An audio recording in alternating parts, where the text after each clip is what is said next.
नमस्कार साथियों, बेस्ट ज्ञान चैनल पर मैं बीरम सिंह आप सबका स्वागत करता हूं। रोज़ की तरह आज के इस वीडियो में हम देखेंगे मध्य प्रदेश के अब तक के दिन भर की बड़ी खबरों का सारांश।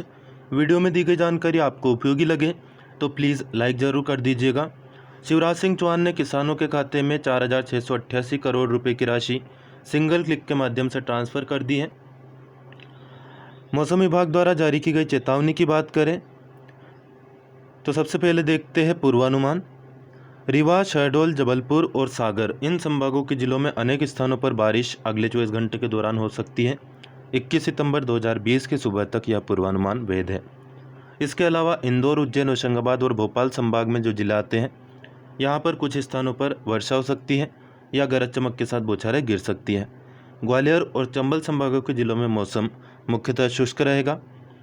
बात करें मौसम विभाग द्वारा जारी की गई चेतावनी की तो इंदौर, उज्जैन और होशंगाबाद के अलावा भोपाल संभाग में जो जिले आते हैं अगले 24 घंटों में यहाँ पर कहीं कहीं पर गरज चमक के साथ बिजली चमकने या गिरने की चेतावनी मौसम विभाग के द्वारा जारी की गई है।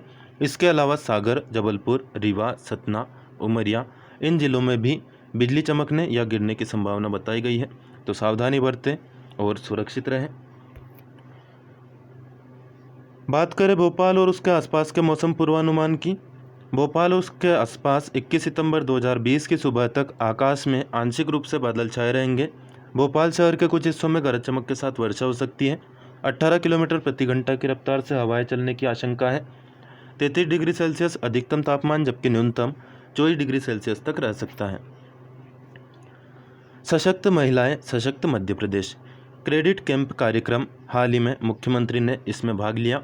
महिला स्व सहायता समूह को 150 करोड़ रुपए का ऋण वितरण मुख्यमंत्री ने किया है। मुख्यमंत्री श्री शिवराज सिंह चौहान द्वारा उज्जैन में 79 करोड़ की लागत से इंदौग बैराज परियोजना का लोकार्पण अब कुछ ही देर बाद में किया जाएगा। प्रधानमंत्री का जो जन्म दिवस है 17 सितंबर को था, उसी अवसर पर गरीब कल्याण सप्ताह का आयोजन भाजपा के द्वारा किया जा रहा है। मध्य प्रदेश की 33 लाख महिलाएं महिला स्व सहायता समूह से जुड़ी हैं। अब हर घर को छोटे उद्योग में बदलना होगा। हमने ये तय किया है कि स्कूल की जो ड्रेस है, स्कूल के लिए ड्रेस बनेगी वो अब स्व सहायता समूह की महिलाएं ही बनाएगी। यह बात मुख्यमंत्री श्री शिवराज सिंह चौहान ने हाल ही में कही है। मुख्यमंत्री शिवराज सिंह चौहान ने कर्ज माफ़ी के मुद्दे पर बहुत सारे ट्वीट हाल ही में किए। उन्होंने लिखा, आज देश का किसान नियंत्रण मुक्त होना चाहता है, ऋण माफ़ी के झूठ को पहचान, आत्मनिर्भर बनना चाहता है। किसान जानता है कि किसने उसका सम्मान किया और किसने सिर्फ राजनीतिक इस्तेमाल। मेरे मध्य प्रदेश के किसानों, हमें किसी भ्रम में नहीं पड़ना है, मोदी जी के साथ आगे बढ़ना है। कृषि सुधार विधेयक पर उन्होंने कहा कि कृषि सुधार विधेयक किसान को अपनी फसल का दाम खुद तय करने की स्वतंत्रता देता है। एक राष्ट्र एक बाजार राज्यों और सीमाओं के बंधन को तोड़ता है, मंडी टैक्स से सुरक्षा देता है और हर परिस्थिति में न्यूनतम समर्थन मूल्य का कवच भी देता है। यह एक क्रांतिकारी बिल है। चाहे इस बिल की कितनी ही बड़ाई कर ले, लेकिन किसान का वास्तव में भला तभी हो सकता है जबकि उसको न्यूनतम समर्थन मूल्य की गारंटी दे, और इसकी गारंटी देने का प्रावधान इस बिल में किया जाना चाहिए था। आज जो लोग किसान हितैषी की आड़ में किसानों को भड़काने का प्रयास कर रहे हैं, उनकी पूरी राजनीति भ्रम से भड़काने पर आधारित है। देश के विभिन्न वर्गों को वो सिर्फ वोट बैंक की तरह देखते हैं। जन सरोकार से उनका कोई नाता नहीं है और किसानों का उत्थान उनकी प्राथमिकता नहीं है। यह हर एक पार्टी पर लागू होती है, चाहे मुख्यमंत्री ने केवल कांग्रेस पार्टी के लिए यह कटाक्ष किया है। फसल बीमा योजना की हकीकत हम देखें तो इस अखबार की कटिंग से देख सकते हैं। कई गांव छूट गए हैं, कई तहसीलें छूट गई हैं, कई किसानों की राशि दहाई से ऊपर नहीं है।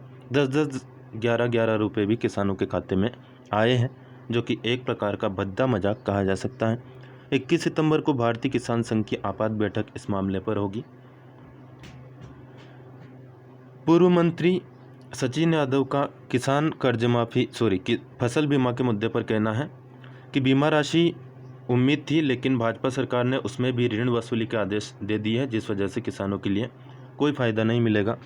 तो एक ऊपर से यह आदेश भी आ गए हैं कि जो बीमा की राशि है उससे पहले किसानों का ऋण वसूला जाए, उसके बाद यदि कोई राशि बचती है तो किसानों को दी जाए, तो उसके बाद तो कोई राशि वैसे भी नहीं बचेगी।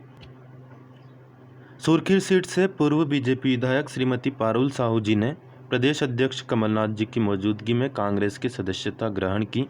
कांग्रेस ने ट्वीट करके इस बात की जानकारी दी है।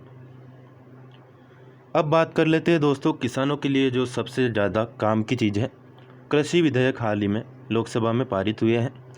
इनके बारे में बहुत सारी अफवाहें फैलाई जा रही हैं, तो ज़रूरी है कि हम सच्चाई क्या है और अफवाहें क्या हैं उनको समझें। कृषि क्षेत्र में बदलाव का ऐतिहासिक निर्णय सरकार इसे बता रही है। लोकसभा द्वारा किसानों का मूल्य आश्वासन अनुबंध एवं कृषि सेवाएं विधेयक 2020 पारित किया गया है। इससे क्या होगा, किसानों को शोषण के भय के बिना समानता के आधार पर प्रसंस्करणकर्ताओं यानी कि प्रोसेसर्स, एग्रीगेटर्स, थोक विक्रेताओं, बड़े खुदरा कारोबारियों, निर्यातकों आदि के साथ जुड़ने में सक्षम बनाएगा। किसानों की आधुनिक तकनीक और बेहतर इनपुट तक पहुंच भी सुनिश्चित होगी। विपणन की लागत में कमी आएगी और किसानों की आय में सुधार होगा। वैश्विक बाजारों में कृषि उपज की आपूर्ति हेतु निजी क्षेत्र का निवेश आकर्षित करने के उत्प्रेरक का काम यह विधेयक करेगा। किसान प्रत्यक्ष रूप से मार्केटिंग से जुड़ सकेंगे, जिससे बिचौलियों की भूमिका खत्म होगी और उन्हें अपनी फसल का बेहतर मूल्य मिलेगा। किसानों को पर्याप्त सुरक्षा दी गई है और समाधान की स्पष्ट समय सीमा के साथ प्रभावी विवाद समाधान तंत्र भी उपलब्ध कराया गया है। मुझे नहीं लगता कि किसान किसी प्रकार से अभी तक गुलाम था। जिस भी दुकान पर जहां कहीं भी किसान अपनी उपज को बेचना चाहे बेच सकता था। ये जो विधेयक है मूल रूप से व्यापारियों की सुविधा के लिए है। व्यापारी हर कहीं से माल किसान का नहीं खरीद सकते थे, इसके लिए उनको मंडी में जाना पड़ता था, लाइसेंस वगैरह लेना पड़ता था। तो उसकी ज़रूर अब अनिवार्यता समाप्त हो जाएगी इस विधेयक के बाद। तो मूल रूप से यह व्यापार को सुविधाजनक बनाने का एक प्रयास है। किसानों की भले की बात तो केवल दिखावा यहाँ पर दिखाई देता है। आपका इस संबंध में क्या मत है, कमेंट करके आप बता सकते हैं। एक और जो निर्णय सरकार ने लिया है, लोकसभा द्वारा किसान उपज व्यापार एवं वाणिज्य विधेयक 2020 पारित किया गया है। देश में व्यापक विनियमित कृषि बाजारों को अनलॉक करने और एक देश एक कृषि बाजार बनाने की दिशा में ऐतिहासिक कदम है।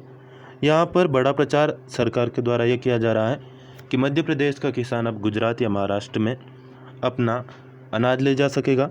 लेकिन यहाँ पर देखने वाली बात यह है कि पहले भी ले जा सकता था, लेकिन सही बात यह है कि क्या वास्तव में जो खर्चा अनाज को ले जाने में होता है उसको देखते हुए या सब कुछ संभव है? बिल्कुल नहीं, क्योंकि खर्चा इतना हो जाता है कि पास की मंडी में ले जाने में भी किसान को काफ़ी दिक्कतों का सामना करना पड़ता है। ऐसे में दूसरे राज्यों की तो आप बात ही छोड़ दीजिए। राज्य एपीएमसी सीमाओं के बाहर, बाधा मुक्त राज्य के अंदर और एक राज्य से दूसरे राज्य में व्यापार और वाणिज्य को इससे बढ़ावा मिलेगा, ऐसा सरकार का मानना है। किसानों को अधिक विकल्प मिलेंगे, बाजार की लागत कम होगी और उन्हें अपने उपज की बेहतर कीमत मिल सकेगी। निर्बाध व्यापार सुनिश्चित करने के लिए इलेक्ट्रॉनिक रूप से प्रस्तावित इलेक्ट्रॉनिक ट्रेडिंग प्लेटफॉर्म भी लॉन्च किया जाएगा। देखते हैं क्या होता है। छिंदवाड़ा के चौरई से कांग्रेस विधायक चौधरी सुजीत सिंह के अस्वस्थ होने की जानकारी मिली है। राहुल गांधी ने जो कृषि कानून है उन पर हाल ही में ट्वीट किया। मोदी सरकार के कृषि विरोधी काले कानून से किसानों को एपीएमसी यानी कि किसान मार्केट खत्म होने पर एमएसपी यानी कि मिनिमम सपोर्ट प्राइस कैसे मिलेगा, एमएसपी की गारंटी क्यों नहीं दी गई है। मोदी जी किसानों को पूंजीपतियों का गुलाम बना रहे हैं, जिसे देश कभी सफल नहीं होने देगा। भाजपा के प्रदेश अध्यक्ष श्री विष्णुदत्त शर्मा के पिताजी श्री अमर सिंह जी के दुखद निधन का समाचार हाल ही में प्राप्त हुआ। ईश्वर इनकी आत्मा को शांति दे। दोस्तों, सितंबर माह को पोषण माह के रूप में मनाया जा रहा है। जुमला आपने सुना होगा, गरीब की थाली कभी रहे न खाली। अब गरीब की थाली वास्तव में कभी न रहे खाली, तो एक फुल थाली में ये सभी चीज़ें होनी चाहिए। ये तो गरीब क्या, मैं तो कहूँगा कि एक मध्यम वर्ग के परिवारों को भी नसीब नहीं हो पा रहा है। आप देखिए 500 ग्राम चाहिए फ्रूट्स एंड वेजिटेबल्स यानी कि फल और सब्जियाँ, अनाज नहीं, दाल, अंडे और मांस, इनकी मात्रा होनी चाहिए एक थाली में 90 ग्राम। दूध और दही, इसकी मात्रा होनी चाहिए 300 ग्राम। बादाम और सूखे मेवे, इनकी मात्रा होनी चाहिए 20 ग्राम। तेल और घी, इनकी मात्रा होनी चाहिए 27 ग्राम। अनाज की मात्रा होनी चाहिए 270 ग्राम। अनाज में आप चावल, गेहूँ और मोटे अनाज को ले सकते हो। तो इन सबको आप मिला देंगे तब कहीं आप पूरी तरह से स्वस्थ रह सकते हैं। एक पोषण युक्त थाली इसको कहा जाता है। सरकार के आंकड़े हैं, मैं नहीं कह रहा हूँ। मध्य प्रदेश में किसान कर्ज माफ़ी की हम बात करें तो दोस्तों जो जनमत है वो कहता है, हमने इसी चैनल के जरिए सर्वे किया था, आप भी अपना मत कमेंट करके बता सकते हैं कि फसल बीमा से ज़्यादा किसानों को फ़ायदा हुआ है या फिर कर्ज माफ़ी से होता है। फसल बीमा से हुआ है या तो मैं अभी भी नहीं कहूँगा, क्योंकि किसानों के खाते में अभी मुझे नहीं पता कि राशि डल गई है। हमारा तो पूरा गांव ही छूट गया है, हमारे ज़िले की 2 तहसीलें छूट गई हैं। इसी प्रकार की स्थिति अन्य ज़िलों में भी देखने को मिल रही है। लेकिन यहाँ पर कर्ज माफ़ी अगर होती है तो निश्चित तौर पर ज़्यादा लोगों को इसका फ़ायदा होता और होगा यदि कर्ज माफ़ी सरकार करे तो। लेकिन शिवराज सिंह चौहान के जिस प्रकार के बयान आ रहे हैं उससे लगता नहीं कि कर्ज माफ़ी शिवराज सिंह चौहान करेंगे। आपकी क्या उम्मीद है, क्या राय है, कमेंट करके इस संबंध में बता सकते हैं। हमने जो सर्वे किया उसमें पूछा था कि मध्य प्रदेश की 27 विधानसभा सीटों पर आप किस उम्मीदवार को जिताना चाहेंगे। ऑप्शन है, सब किसानों का कर्ज माफ़ करें। सहमत है 56% लोग। युवाओं को अगले 1 साल में 1 लाख नौकरी दें, इस बात पर सहमत है 7% लोग। किसानों को फसलों का सही दाम दें, इस बात पर सहमत है 17% लोग। दोस्तों हर कोई कहता है किसानों को सही दाम मिल जाए तो किसानों की हर समस्या का समाधान हो जाएगा, लेकिन यहाँ पर दूर दूर तक इसकी संभावना नज़र नहीं आती है। इसलिए केवल 17% लोगों ने ही यह बात स्वीकारी है कि किसानों को फसलों का सही दाम देंगी उस सरकार को हम वोट देंगे। सिंधिया या शिवराज का समर्थन करें, ऐसे 13% लोग हैं और राहुल गांधी या कमलनाथ के समर्थक हैं 8%। तो यहाँ पर इस सर्वे में तो एक ही बात निकलकर सामने आ रही है कि जो किसानों का कर्ज माफ़ करेगा वही मध्य प्रदेश में राज करेगा। स्कूल शिक्षा राज्य मंत्री श्री इंदर सिंह परमार ने कहा है कि 21 सितंबर से 9वीं से 12वीं तक के स्कूल आंशिक रूप से खुलेंगे। शिक्षक स्कूलों में उपस्थित रहेंगे। विद्यार्थी छोटे छोटे ग्रुप्स में पढ़ाई के विषय के संबंध में जानकारी ले सकेंगे। दोस्तों बात करें फसल बीमा लिस्ट की तो मध्य प्रदेश की 20 तहसीलों की लिस्ट मेरे पास है, जिसकी लिंक मैंने इस वीडियो के डिस्क्रिप्शन में दे दी है। आपकी तहसील की लिस्ट यदि आपको उसमें मिले तो आप डाउनलोड कर सकते हैं। आपके पास भी इसके अलावा कोई लिस्ट हो तो प्लीज़ कमेंट करके लिंक शेयर कर दें ताकि अन्य लोगों की मदद हो सके। फिलहाल इस वीडियो में इतना ही।